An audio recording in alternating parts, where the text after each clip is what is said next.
So the Hunt Showdown reached out to sponsor this video, and I gotta admit, I am really glad that they did. This game feels like an extraction shooter that was specifically built with me in mind. Because the thing is, in these extraction shooters and even some battle royale games, I'm always dying way too fast. The time to kill is brutal for those that don't play these games all day, but the Hunt Showdown has a secret trick to solve all of this, and it's actually in its title, The Hunt Showdown 1896. As you could probably tell from the background footage, this game takes place back in the day, the olden times of the turn of the 19th century, which means you're going to be using a lot of bolt actions, lever actions, and a ton of single action revolvers, as well as some crazy and over-the-top stuff like explosive launchers, because why not? Actually, it's like most of the weapons from Fallout New Vegas in an extraction shooter. And this all becomes really fun, because everything in this game is just a bit slower. Bullets are going to move a bit slower, and even reload times can take ages at points. Magazine tech just wasn't there yet, but that's not a bad thing, because it means you can have some incredibly tense moments, where you have prolonged gunfights lasting several minutes at a time.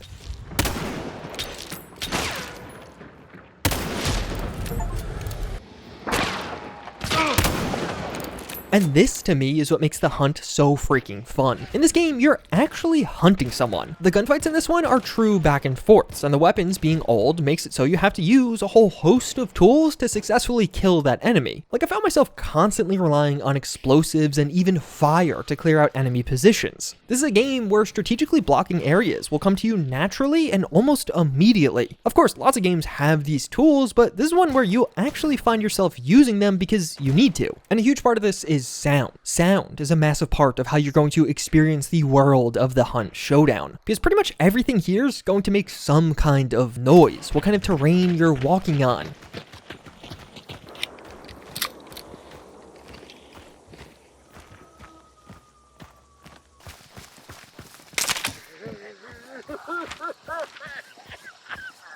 And even just reloading a weapon and dropping the casings on the ground will actually make quite a bit of noise.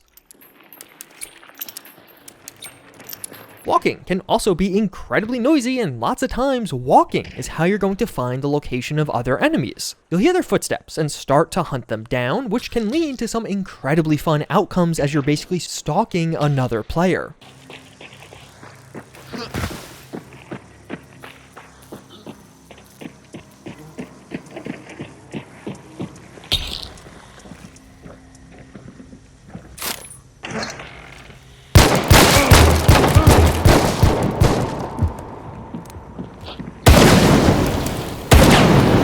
And yeah, you saw that right. I'm using the Lamont revolver there, which has an alternative fire option to use a shotgun shell, which of course I loaded with Dragon's Breath. And if that sounds appealing to you, if you like those kind of interesting gun combinations, you're gonna love this game. There's a ton of weapons at your disposal. The way this works is you're going to pick a character and basically build out your loadout before each and every match. And you'll be customizing this down to what types of ammo you're using, which fun explosives you'll have on your character, but also, of course, a bunch of healing items. And hey, maybe you want some dual-wield shotgun pistols, because yeah, that's a thing too. But each character you pick does have their own strengths and weaknesses, including a full suite of traits you can unlock that can seriously impact gameplay. And although I may have done a relatively poor job at showing it thus far, this game does have some strategy. You're not just running around and killing other people aimlessly, although I suppose you could play that way if you want to, but instead, you and up to 3 others are on the hunt for some monsters. In the typical bounty hunt mode, you spawn into the world and must take out a boss tier enemy just like this one. It is a bounty hunt after all. The trick is, you don't know exactly where this boss will be on the map. You're gonna have this giant map outline, and you'll have a subsection where the boss is located within, but then as you explore and make your way over to that location, you'll find various clues as to that boss's location, which will narrow the map down even further. And you can start to see the formula here. The overall map will gradually shrink as time does go on, but also all of these players are looking for clues and are going to be encroaching on this boss location, where of course you're going to run into enemies. And in the Hunt Showdown, humans aren't the only types of enemies you'll come up against, as this game does feature some really cool monster designs, and I honestly think Fallout and Stalker fans will love this. There's a lot of really cool stuff going on here. But as you do finally corner that bounty, to claim the grand prize, you first must banish this boss, which alerts all of the other players on the map as to your location. So these games start to become pretty consistently tense, as you're consistently running into other players and they're constantly getting revived by their teammates. And right now is going to be a really fun time to try all of this because you might find something else strange as you're adventuring around in Bounty Hunt like a full-on circus. You may have noticed some familiar faces in this video because yeah, that's Post Malone. Post Malone actually plays this game, and yeah, being a famous person who plays a video game, the devs partnered up to make an entire event around Post Malone and even add him in game as a character. Right now, Post Malone's Murder Circus is live in the Hunt Showdown, and it will be live until the 10th of February.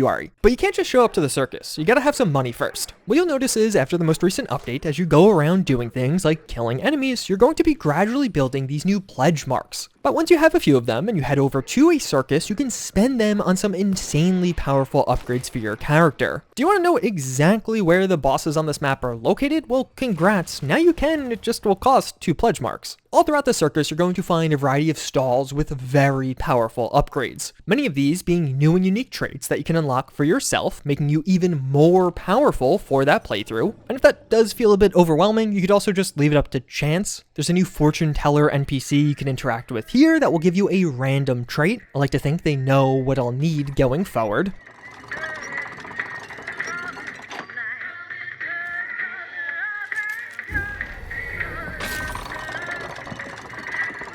As well as at the center of the circus is perhaps the most powerful tool of all. The newly added Shredder weapon, which you must spend all pledge points to get and absolutely decimates enemies. Yeah, they're actively nerfing this one, so get in now while you still can. Unfortunately, the circus and the Hunt Showdown isn't all fun, it's actually quite a horrifying experience. As you approach the circus, you'll discover all kinds of new grunts that appear to be past circus workers. These enemies are going to come in all shapes and sizes, but the clowns are definitely the most horrifying.